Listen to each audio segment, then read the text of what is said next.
You found yourself on another edition of Let 'em Know Kings United, and on today's episode, the Bulls bounced back, but they got saved by the fourth thanks to a big dagger three by Nikola Vucevic in a game that they dominated the first half.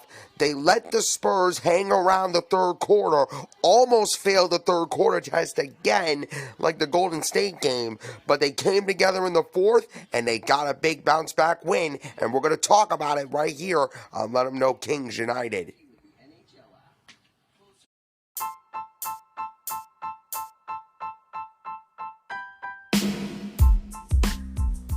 And now, ladies and gentlemen, it is that time for the post-game reaction podcast of the Cleveland Cavaliers, Sacramento Kings, and the Chicago Bulls. This is Let 'em Know Kings United.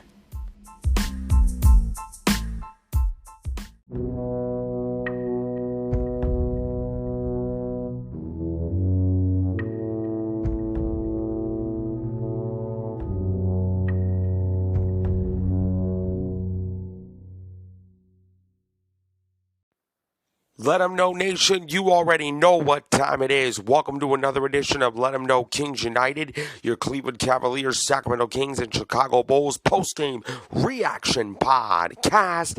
And I am your host, Skylar Weisberg. As always, thank you so much for tuning into today's program. And you can find Let 'em Know Kings United, which is 100% completely free and available on Amazon Music, Google Podcast, iHeartRadio, Spotify, Radio Public, Pandora, or wherever else you want to listen to this show.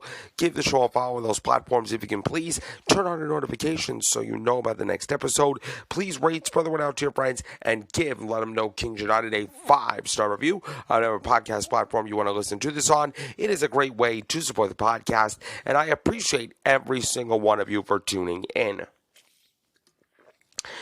If those of you that are wondering, why am I talking in some kind of a quiet voice? I got some family over right now, and one of my friends got his son over here, and he sometimes sleeps every other weekend. So I'm trying to be as quiet as possible, but I figured, what the hell, get the show out and get it over with. Well, this game between the Bulls and the Spurs, it was honestly a game that we should have walked easily. I mean, we had 2 overtime games, a very tough loss against the Golden State Warriors, which honestly we deserved because of the fan base that booed Jerry Krause, but I'm not going to talk about it anymore. This was a game that I thought it was going to be a get-right game for the Chicago Bulls, meaning that we cruised to victory against the San Antonio Spurs team that was completely shorthanded in it. They didn't have Doug McDermott. They didn't have Zach Collins. Of course, they didn't have Victor Wembanyama, the number 1 overall pick. Greg Popovich decided to rest the number 1 pick out of France. And we thought that we were going to be able to cruise through this game, get a big win, get a blowout win, let the bench cook, and then go to Cleveland in a really good mood. Well, actually, that outcome did not transpire because this game was very close for comfort, or I will say too close for comfort. But Vooch Maine stood out in a positive way as the Bulls get a good bounce-back win, 122-116, but I need to break this down because I got to be honest. The first half was absolutely brilliant. It was a brilliant first half of the Chicago Bulls. We were moving the ball. We were hitting threes. I mean, Ayo Dosunmu, he balled out tonight. He had 21 points, and at one time, he couldn't miss from three-point range. I loved what I saw from Ayo tonight. Alex Caruso was a defensive pest, but we already knew that. Zach LaVine. Now, I didn't really like the fact that Zach LaVine in this game, for me, I think he was too passive. Meaning that he had some open shot opportunities, but he didn't make them. But I love the fact that his defense really stood out in this game. I love the fact that he was grabbing some key rebounds. He was making some timely passes. His shot opportunities. He had 4 shots in the first half, but he had only 1 shot in the fourth quarter, which was a really big shot in that fourth quarter. I believe it was a 3, if I'm not mistaken. So he only took like 5 shots tonight. I know that's not like Zach LaVine, but the star of the game, clearly, for the Chicago Bulls was Nikola Vucevic. Now, for those of you that may not know, I have a love and hate relationship when it comes to Vooch, man. I mean, I love Vooch when he takes shots in the paint, but when it comes to his three-point shooting, I don't like that. I don't like his three-point shooting, especially the top of the key 3. I know he made one like early in the first quarter when the Bulls were straight up cooking all over the San Antonio Spurs. He made one in the first quarter, but then he just kept shooting them and shooting them and shooting them, shooting them. He's shooting like less than 20% from 3 this season, if I'm not mistaken. But Vooch obviously made a really, really big shot in the fourth quarter as the Bulls closed the game on an 8-1 run for the 4th time, and for the 4th time in 5 games, the Bulls win. The Bulls win their 4th out of their last 5 games, and Nikola Vucevic had a really big game. Double-double for Vooch, man, 24 points and 16 rebounds. He said it always feels good to hit a big shot at the end of the game. I was really happy I made a shot, but I was more happy I helped us win the game. We came up big. We came up with a big win for us on the road.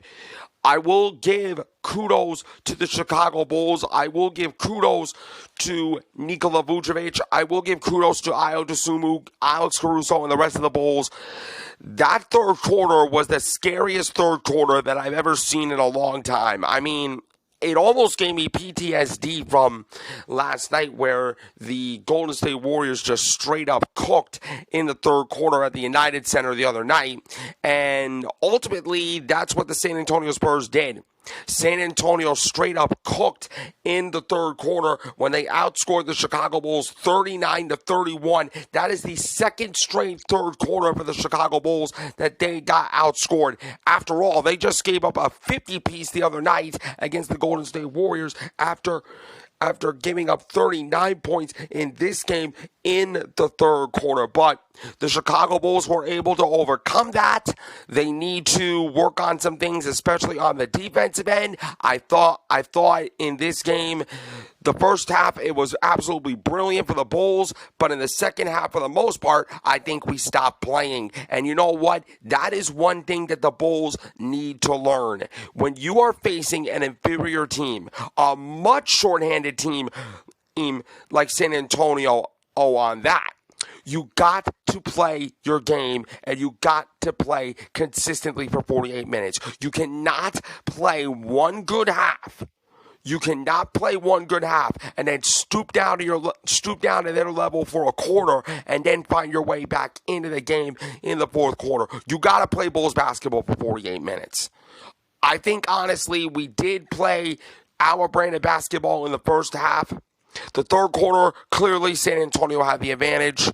Fourth quarter was a little bit rocky, but again, the Bulls were able to finish the game on an 8-1 run. Victor Wembanyama did not play the second night of a back-to-back. The Spurs continue to proceed cautiously with the number 1 pick following a sprained ankle he sustained back the 2 days before Christmas against the Dallas Mavericks. San Antonio head coach Greg Popovich said Wembanyama will be reevaluated within 2 weeks, but he will not play both games of the back-to-back, January 19th in Charlotte and January 20th in Washington. Ayo Dosunmu, he had a really big game, 21 points, and DeMar DeRozan doing what he always does against San Antonio. He dropped 20 points for Chicago. But as far as the San Antonio Spurs, I gotta give them credit. I got to give them credit. They were completely shorthanded, as I said before in the beginning of the show. They are one of the worst teams in the NBA record-wise with a 7-31 record, but they did not play, especially in that third quarter, they didn't play like a 7-31 basketball team. This team was scrappy. This team had some fight, especially in the third quarter. In that third quarter, the crowd was in it, and Stacey King mentioned that it was loud inside the Frostbank Center. There at one point, the energy was back in the building. And I know it's hard to win on the road. Road wins are very hard to come by in this league. But for the Bulls to withstand a very rocky third quarter in order to win the game, I mean, I'll take the win. I'll take the win any way they can get it, but this game, to me, was too close for comfort. I mean, we just gave up we gave up a Trey Jones 30-piece special. He had a career-high 30 points on the night. Again, no Doug McDermott, no Zach Collins, and no Victor Wembanyama above all other injuries that the San Antonio Spurs had. And Trey Jones, he was lining it up. He was 16 of 68 on this season entering the game. He finished 4 for 6 from the three-point range. Jones said, shots are open. I took them and I made them. It wasn't anything specific. They were playing off me a lot. Obviously, they know I like to pass and get my teammates involved. So I was just trying to take my shot when it was there, make them respect it, and play out of that. My shot was feeling good and going in, so that's a good feeling. Devin Vassell was the Spurs' second leading scorer. He struggled offensively as Victor Wembanyama watched in a turtleneck from the bench, which, by the way, Victor Wembanyama, you got to work on your style, my boy. I mean, your turtleneck, really? That's not the kind of outfit that I like to wear on the bench, you know what I'm saying? But he finished with only 5 points. Speaking of Devin Vassell, he was 1 for 13 from the field. So defensively, I thought we did a really good job on Devin Vassell. Keldon Johnson, though, that was a completely different story. He had 26 points. All of them coming off the bench as San Antonio's brief 2-game winning streak came to an end. Jones also added 9 rebounds and 4 assists. San Antonio went on a 12-0 run, punctuated by Blake Wesley's one-handed slam, which, my goodness, Kobe White, get up or get out the way. I mean, that was nasty. I know it was against one of my guys, but I love it. Poster dunks, okay? I love seeing dunks that get put on a poster, and I gotta tell you, Blake Wesley, get up or get out the way. That was really impressive. The Spurs opened on an 8-point lead in the fourth quarter, but missed 7 out of their last 8 shots. But it was one point where both teams, for 4 consecutive minutes, it felt like the lid was in the basket. It felt like the lid was clearly in the basket because both teams did not get their shots in. I mean, the Bulls had opportunities. Both teams had opportunities, but the shots weren't falling for them, especially late. But then again, the Bulls were able to hang on. But I will say this, though. Chicago, you got to be able to lock in defensively. I've seen too many times where we had a big lead, we stopped playing, and we ultimately collapse. You avoided one tonight. I felt like you learned your lesson from the last game against Golden State. But another lesson that needs to be learned is when you have a big lead, you got to learn how to sustain it. Because San Antonio is young and scrappy. They are young and scrappy. They are a 7-30 team coming in, but they didn't play like a 7-30 team. The second thing, you need to learn how to stop a dive cut. I mean, my God, we are getting burned every single game this season from a pick and roll action and teams dive cut. Why? Because you're ball watching instead of your man. You gotta learn. Like when I watch the film session guy on YouTube, I don't know what his name is, so I can't really shout him out. But he always says something that is really, really interesting. He always says when you play defense, it's like the shell drill in the game of basketball. You gotta put your back to the baseline. That's when you see ball and you see man. When you ball watch, when you constantly ball watch, and you've been doing this all year, this isn't the first time that I've seen this. We have been ball watching on defense all year. When you ball watch like you do, you give up dive cuts. And what happens when you allow teams to dive cut off you, they get easy baskets in the lane. I want to see us lock in defensively a lot better poise on the defensive end. It cannot be Alex Caruso.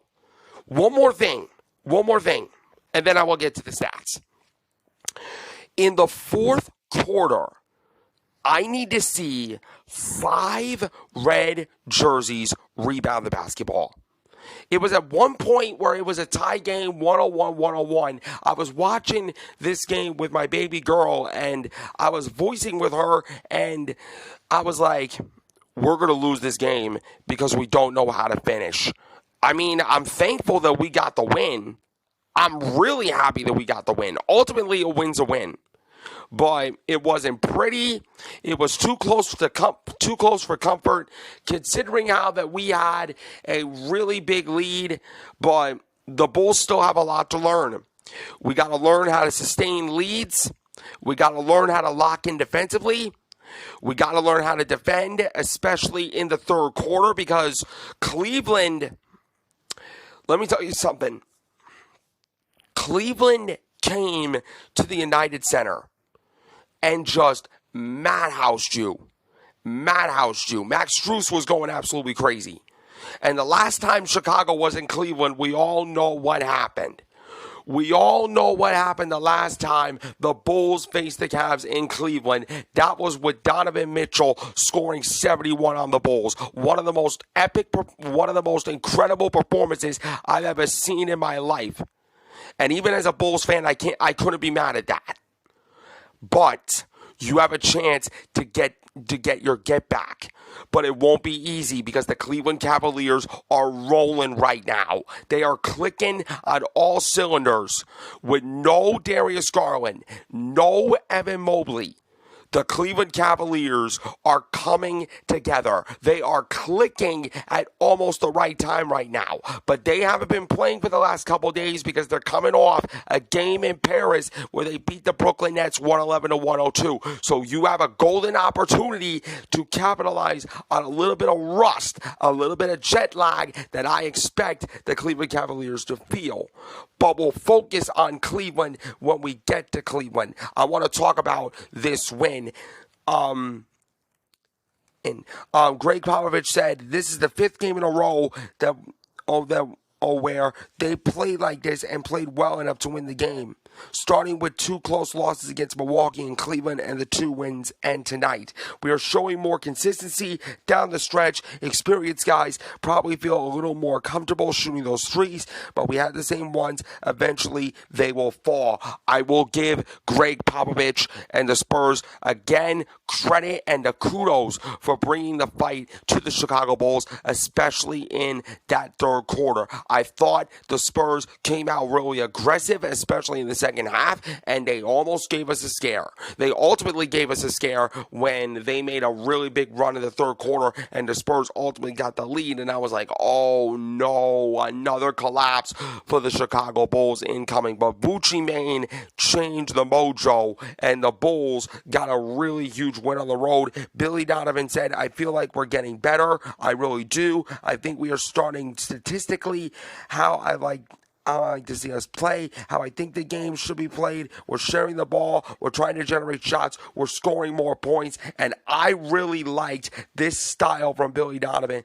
and the Bulls. But when the going got tough, you got back to what you were doing before.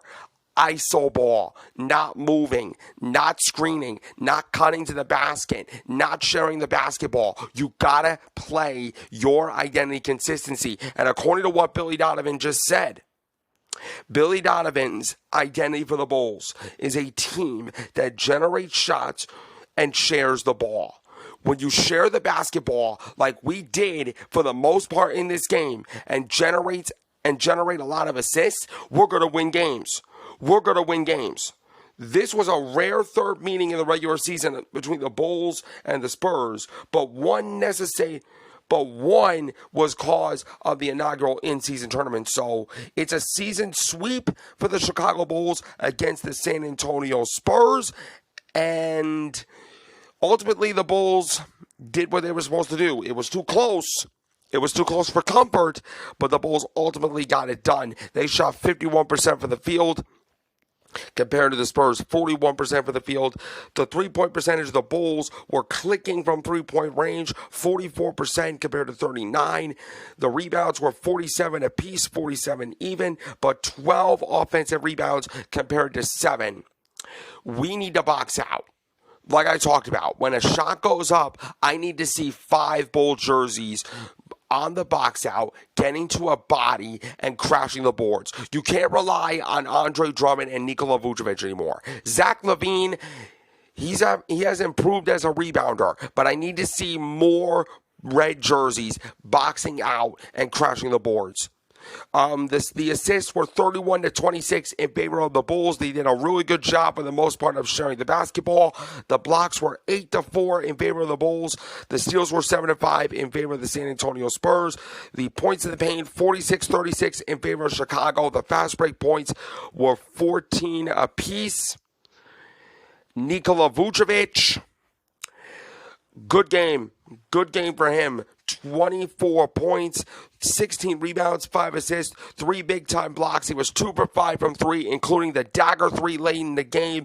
Alex Caruso continues to be a defensive animal. 11 points, 6 assists, 2 steals, 3 big-time blocks. He was 3 for 4 from three-point range, and he crashed 6 rebounds. He was a plus-minus of plus 17 tonight. Honestly, the best player, no disrespect to Nikola Vucevic, but Alex Caruso was the best player of the game for the Chicago Bulls.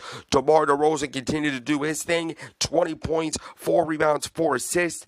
He was 8-19 for the field. Off the bench, Ayo Dosunmu, he produced.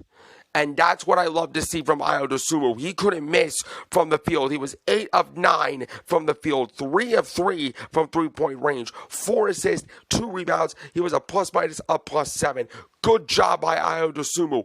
Also, a very good job from Jevon Carter. With Patrick Williams out, his number was called, and he stepped up. 14 points, 4 for 9 from 3 with a rebound. But he had 3 turnovers, which I didn't like. But ultimately, Jevon Carter stepped up when the team needed him. Ultimately, for the San Antonio Spurs, it was the Trey Jones show. 30 points. He was 4 of 6 from three-point range with 9 rebounds and 4 assists, a career high for him. Johnson off the bench, 26 points. All of them were coming off the bench with 5 assists, 4 rebounds. He was 4 for 5 from three-point range. Branham had 14 points on the bench with 3 steals. Sohan, 11 points, 7 rebounds, and 2 assists. The Bulls, again, it wasn't pretty. It was a pretty first half. It was a rocky second half. At times, we didn't know how to close out. We need to work on finishing games. We need to work on sustaining leads. We got to learn how to lock in defensively. But it was a big win for Chicago on the road. Way to bounce back after a tough loss last night against the Golden State Warriors, which, again, honestly, we deserve to lose this game because of that fan base. But overall, it was a good bounce back win. Now we're moving on to Cleveland, and you have a golden opportunity to get your get back, but it will not be easy with Donovan Mitchell on the court. That's going to do it for today's edition of Let 'Em Know Kings United. You can find this show on Amazon Music, Google Podcast, iHeartRadio, Spotify, Radio Public, Pandora, or wherever you listen to this show. Give the show a follow on those platforms. Turn on your notifications so you know about the next episode. Please rate, spread the word out to your friends. Give Let 'Em Know Kings United a 5-star review on whatever podcast platform you want to listen to this on. I'm your host, Skylar Weisberg. Thank you for tuning in. I will see you right back here for another episode of Let 'Em Know Kings United.